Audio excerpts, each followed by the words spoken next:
Vamos começar com Fluminense e Al Hilal. Começando a falar sobre o Fluminense, sobre as oitavas de final. Eu até falei, né, meu palpite era de passagem da Internacional e o Fluminense surpreendeu mais uma vez e foi o melhor jogo da equipe no Mundial. Inclusive com mudança no sistema tático, tá? Que inclusive eu falei aqui nesse vídeo que tá aparecendo aí na tela aqui para vocês. Precisam dar uma olhada, o vídeo mais curtinho. Inclusive deixa o like lá, dá uma moral. Bom, vitória por 2-0, cara. Obviamente, né, mais posse de bola da Inter e tal, né? Até uma taxa de gols esperados maior. Mas eu acho que, diante do desafio, o Fluminense foi muito bem, tá? Anulou as principais valências da equipe adversária e conseguiu contra-atacar também, tá? Não foi um jogo ali, tá? Putz, o Fluminense mais segurou, achou duas bolas. Não, o Fluminense teve até outras oportunidades ali também. Do outro lado, uma outra grande surpresa, para mim a grande surpresa desse Mundial até o momento, que foi a eliminação do Manchester City pro Al Hilal na prorrogação, com destaque para 2 gols do Marcos Leonardo e um do Malcom também, tá? Aqui, cara, o jogo mais aberto desse Mundial a gente viu. Olha essa quantidade de gol esperado do City, 4.35 e 3.16. E é natural, né? Não tem como não vencer o City sem sofrer danos. E foi exatamente assim. Um jogo de duas equipes que se propuseram a jogar. Al Hilal mais sem a bola no contra-ataque, que é uma coisa que o Fluminense tem que tomar bastante cuidado. E o City naquele estilo Guardiola mesmo, toca de lado, toca de lado, toca de lado. Natural, poderia o City sair vencedor aqui? Poderia, mas futebol é detalhe. E o Al Hilal botou a bola na rede, tá? Inclusive eu comentei, né, que o Al Hilal poderia ser uma grande surpresa nesse Mundial. Não nesse nível, para eliminar o City, né? Mas conseguiu esse grande feito.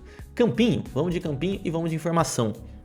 Desfalque do lado do Fluminense, René, tá? René sofreu aí o segundo cartão amarelo e tá suspenso, então a gente vai ter o colombiano Fuentes por aqui. O que muda? Acho que o René defensivamente é melhor que o Fuentes, não sei se vocês concordam aí também.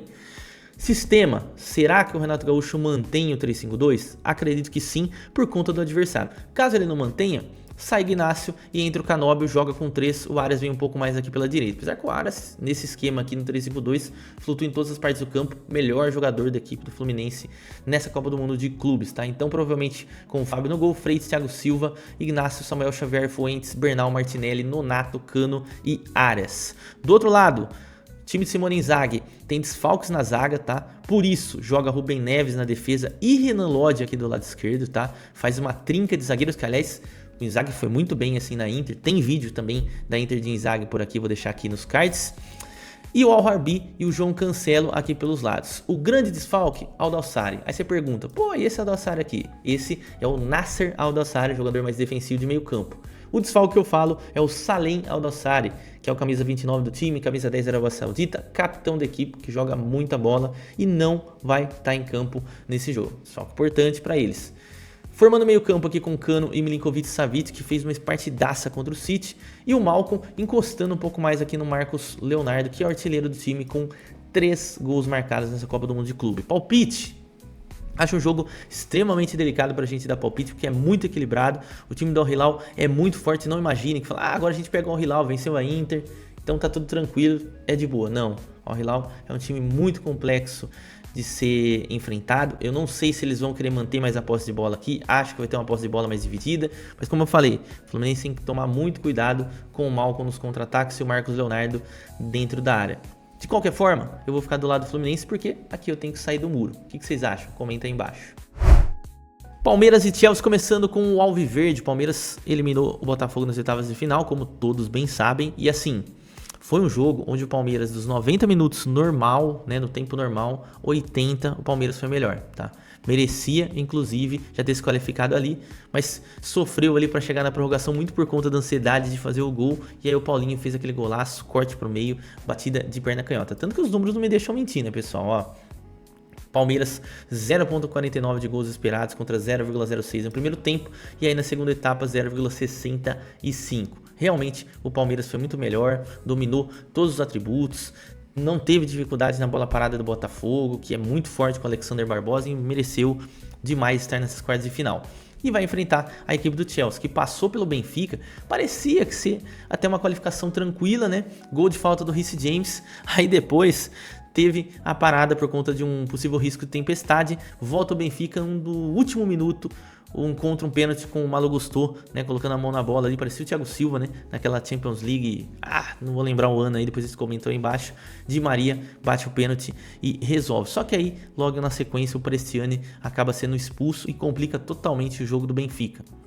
E aí o Chelsea, com bastante espaço, marca com Nkunku, Neto e o Dewsbury Hall, né? Consegue, ainda de certa forma, um resultado elástico, né? Muito por conta da situação ali do jogador a menos. Campinho, tá? Do lado do time do Abel Ferreira, desfalques importantíssimos. Anotem aí: Piquerez, Gustavo Gomes e o Murilo. Gustavo Gomes suspensão, Piquerez também, e o Murilo já estava lesionado, provavelmente, acho que por ser uma lesão muscular, não retorna para esse Mundial. O que acontece com o Palmeiras? O Palmeiras provavelmente vem no 4-2-3-1 habitual, com o Everton no gol, e aí a zaga com Mikael, Bruno Fux, Giai e Vanderlan, tá? Vale ressaltar, tá, que pode ser que entre o Marcos Rocha, ou pode ser que entre o Mike por aqui. Sim, e aí o Palmeiras jogaria com 3 zagueiros, ou até mesmo no lugar do Giai, né? Mas acho que o momento do Giai realmente é muito melhor. Meio campo com Richard Rios, jogando muita bola, não sei se volta aí pro Palmeiras no pós-mundial, né? Emiliano Martinez, Maurício, que ganhou a vaga do Rafael Veiga, que não tá bem, Estevão pelo lado esquerdo, Alan pelo lado direito e Vitor Roque. Lembrando que o Alan ainda não é certeza. Caso ele não jogue, né, caso o Abel opte por outro jogador, com certeza vem Facundo Torres e aí o Estevão vem aqui pro lado direito, tá? Eu não tô gostando muito do Estevão pelo lado esquerdo, viu? Não sei se vocês concordam ou não. Do outro lado, para a equipe do Chelsea, o grande desfalque é o Moisés Caicedo, tá? Suspenso por cartão amarelo, e a gente vai entender o que pode mudar sem ele por aqui. Robert Sanchez no gol, Colwill e Badiashile na defesa, Cucurella, Rhys James, Romeu Lavia, e aqui a grande dúvida: quem é o substituto do Caicedo? Naturalmente, poderia ser o Enzo, tá? O Enzo Fernandes retorna aqui para a defesa, e aí o Cole Palmer faz o centralizado. Mas aparentemente, por todos os jornais ingleses, a galera tá colocando o Enzo um pouco mais à frente. E aí entra o Essugo, que é um jogador jovem, não jogou nenhuma partida desse Mundial, só ficou no banco de reservas, veio do Sport. Além dele, tá, um outro jogador da posição é o Andrei Santos, que eu acho que tem mais o estilo ali do Moisés Caicedo, apesar de não ser tão marcador como o equatoriano, que é um desfalque importantíssimo, tá? E aí, para fechar, com Cole Palmer, Pedro Neto e Liam Delap. Se for na segunda opção, tá? Eu acho que vale a pena a gente mencionar. Aí pode ser o Enzo Fernandes recuando, o Cole Palmer entrando por aqui e o Madueke entrando no time, tá? Ou se não, a gente pode ver também, né? Acho que mais improvável, o Dewsbury Hall ganhando vaga, tá? E aí entraria o Dewsbury Hall por aqui, ou até mesmo aqui, tá?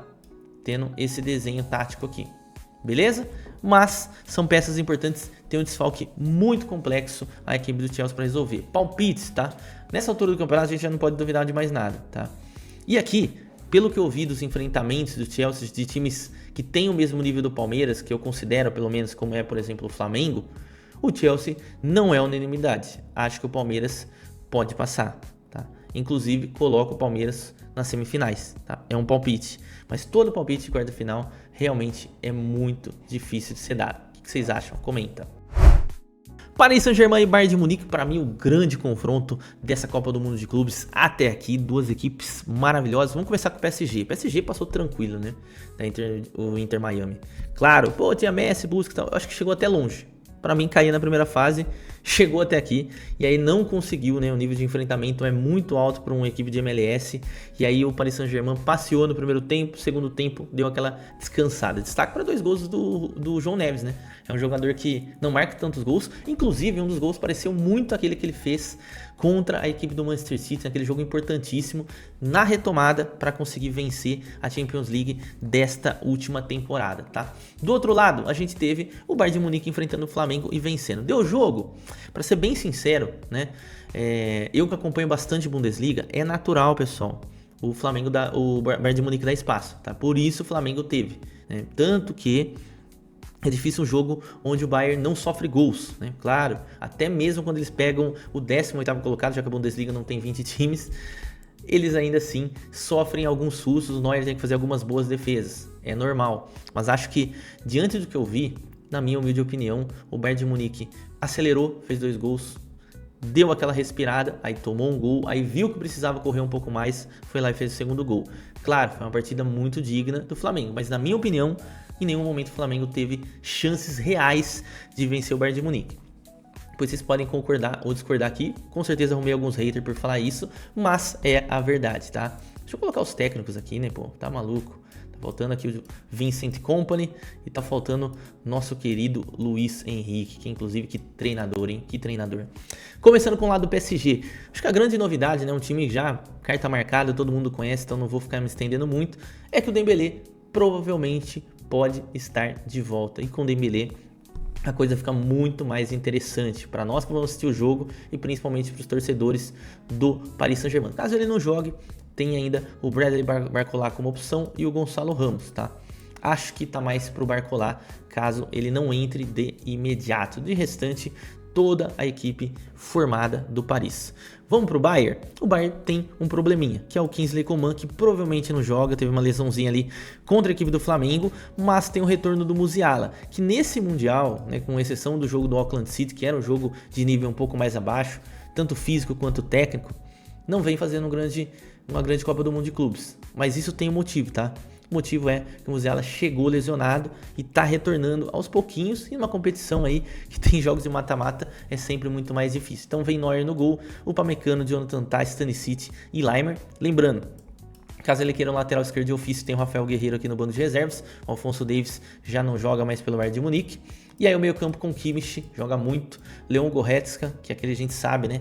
Se tiver ali a oportunidade de finalizar de fora, é muito perigoso. Olise, muito bom no 1 para 1. Musiala, Gnabry e o Hurricane lá no ataque. Outro jogo, difícil de palpite, complicado. Acho que pode dar qualquer coisa. Com certeza, eu imagino um jogo pelo menos de 2-1 para um lado, 2-1 para o outro, até mesmo de mais gols. É um jogo com cara de mais gols. Nessa partida, eu acho que o Bayern de Munique está muito focado para vencer, tá? E acho que depois, né, da queda ali na Champions League e tal, para a Internacional e tal, acho que o Bayern de Munique vai correr para tentar vencer essa Copa do Mundo de Clubes. Não que o PSG também não queira, mas acho que esse pode ser um jogo pro Bayern que me parece bem encorpado, bem interessante. Mas se for PSG, meu amigo, também esse aqui é somente um palpite. O que você acha? Comenta aí. Real Madrid e Borussia Dortmund, começando a falar do Real, o Real que eliminou a Juventus nas oitavas de final com um gol do Garcia, né, Gonzalo Garcia, jovem jogador ali da base, camisa 30 aos 54 minutos, e assim, um jogo que parecia desenhar muito difícil, que a Juventus realmente engrossou o caldo ali nos primeiros 30 minutos ali de primeiro tempo, depois o Real Madrid foi se colocando no seu lugar tal, criando oportunidades, e no fim das contas, na minha opinião, o melhor jogador do time, do jogo, perdão, foi o Michele de Gregório, o goleiro da Juventus, que conseguiu fazer boas intervenções durante a partida, né? Vamos dar uma olhadinha nas estatísticas bem rápido, tá? 1.57 gols esperados, 0.77, 21 chutes do Real Madrid contra 6, de fato.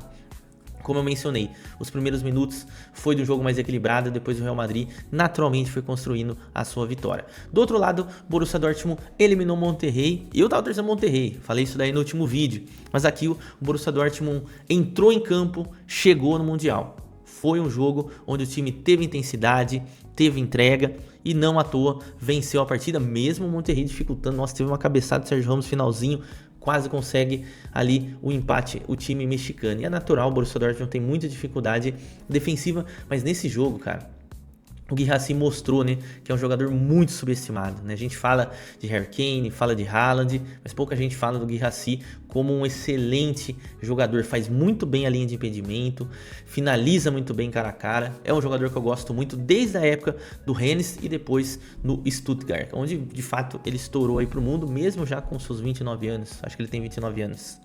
Beleza.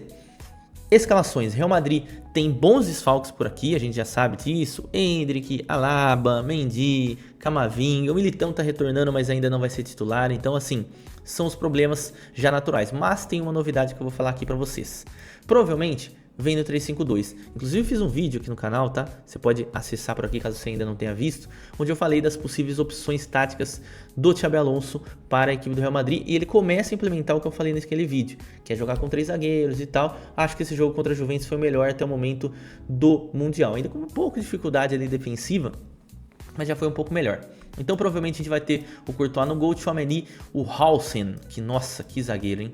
Espetacular com a bola nos pés também, e muito forte também no chão e no jogo aéreo, coisa que é difícil de encontrar num jogador só, né? Rudiger aqui pelo lado direito, Alexander-Arnold já começando a botar as asinhas de fora aqui no Real Madrid e Fran Garcia aqui na ala esquerda. E pra mim faz muito sentido 3-5-2, se você tem Fran Garcia, que destaca muito mais por atacar do que propriamente defender, e o Arnold é a mesma coisa, né? Então, eu acho que faz muito mais sentido. Meio campo com Bellingham, Valverde e Arda Güler. Esse aqui, também gosto muito. Queria fazer um vídeo aqui no canal, mas sei que não vai dar quase nenhum de view.